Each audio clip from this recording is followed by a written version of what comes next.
विमल पोलो जुबा केसरी, हर पल मनाओ केसरी त्योहार। ये नागरिक कौन है आपको समझ में आया क्या? नहीं, थैंक यू मानक जी। देखिए, इसमें कहीं दो राय नहीं है कि इस पूरे के पूरे केस में, और ये बहुत मुश्किल भी है, 15-20 घंटे की सुनवाई जो 5-6 दिनों में हुई है, इसको 15-20 मिनट में या 5 मिनट में समराइज करना थोड़ा मुश्किल है। लेकिन आपने बड़ा अच्छे तरीके से इसको समराइज किया है। अब ये सारी प्रक्रिया स्टार्ट हुई थी एक बात से कि इलेक्शन कमीशन एंटाइटल्ड है कि नहीं करने के लिए। अच्छा, इसमें एक और अच्छी बात हो रही है, प्रश्न याचिकाकर्ता के हैं और जवाब बेंच से आ रहा है, और लगभग जिसके पास भी जुडिशियल सेंस है वो समझ सकता है कि ये मुकदमा जा कहां रहा है। तो इसमें कहीं बताने की जरूरत नहीं है।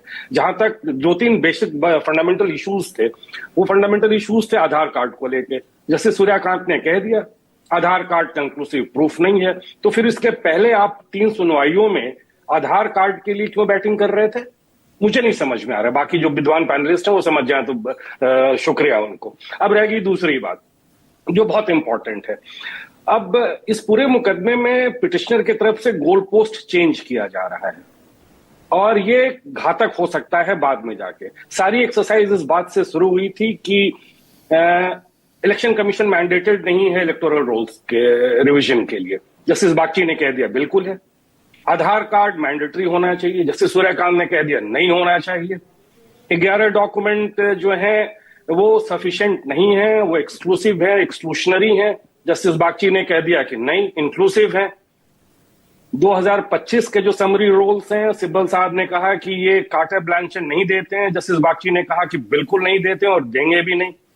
अब देखिए, मसला घूम फिर करके पीपली लाइफ पे आ गया। कल एक पीपली लाइफ किया गया सुप्रीम कोर्ट में, और अब ये मसला यहां पे आ चुका है कि ये जो 65 लाख वोटर्स जिनके लिस्ट डिलीट किए गए हैं, ये मेरे लिए as a student of law, ये मेरे लिए थोड़ा it's a cause of concern for me कि इलेक्शन कमीशन कहता है कि ये जो 65 लाख लोग हैं, इनके नाम और रीजन क्यों हमने निकाले हैं वो मैं नहीं दूंगा, इसके रीजंस नहीं दूंगा।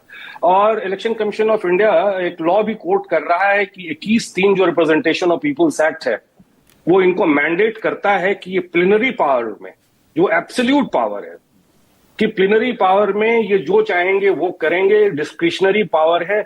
और मेरे ख्याल से पिटिशनर को इस plenary power of Election Commission of India को हिट करना चाहिए कि ये डिस्क्रिमिनेटरी हो रहा है। लेकिन बहुत विद्वान वकील है, मेरे से बहुत सीनियर है, मेरी कोई हैसियत नहीं है उनको मशवरा देने की, लेकिन मैं इतना बेवकूफ भी नहीं हूं कि मैं नहीं समझ पा रहा हूं कि चीजें कहां जा रही हैं। जी ओके, ऑलराइट। रागिनी, आधार वोटर आईडी राशन कार्ड से तो होता नहीं है।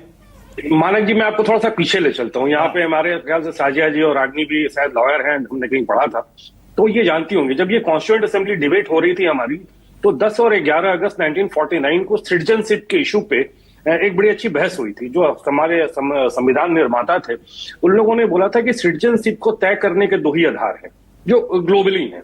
इसको कहते हैं जस्ट सोलिस, जो बॉर्न इन द सॉइल, जो born in the on the soil, और दूसरा है जस्ट सैंग्विनिस, मतलब सिटीजनशिप बाय डिसेंट। तो इन दोनों को मिलाकर के जो हमारे संविधान निर्माता थे, इन लोगों ने कहा कि नहीं, सिर्फ एक चीज को हम नहीं पकड़ेंगे, हम दोनों के कॉम्बिनेशन को आधार मानेंगे, और अकॉर्डिंगली उसको बनाया गया। लेकिन अब चूंकि लेट इस इशू पे, जब इलेक्टोरल रिवीजन पे अननोइंगली सिटीजनशिप पे एक बड़ा मसला इमर्ज कर गया है, और मेरे ख्याल से इतने कॉन्फ्लिक्टिंग ऑब्जर्वेशन सुप्रीम कोर्ट के आ चुके हैं। उसमें आरके सिंह जी, उसमें 2003 में जो लोग वोटर लिस्ट में थे उनके बच्चों को कोई डॉक्यूमेंट नहीं देना है, यही तो इलेक्शन कमीशन कह रहा है। मतलब डिसेंट वाला आप जो नागरिकता का आप पैमाना बता रहे हैं, उस पर इलेक्शन कमीशन उसको फॉलो कर रहा है। नहीं, इलेक्शन कमीशन के जो स्टैंड को आप देखेंगे तो going to step further and coming 1 step back है। ये पूरे के पूरे 2 महीने के एक्सरसाइज में 2 कदम आगे और 1 कदम पीछे चला जा रहा है। अब ये जो नया एफिडेविट 6 अगस्त को फाइल किया गया है, उसमें यह बताया गया है कि 2003 में जिन लोगों का नाम उसमें था, उनको किसी भी प्रमाण पत्र को देने की आवश्यकता नहीं, और उनके बच्चे सिर्फ अपनी गार्जियनशिप उन पे प्रूफ करके इस बात के लिए एक्सेप्शन ले सकते हैं।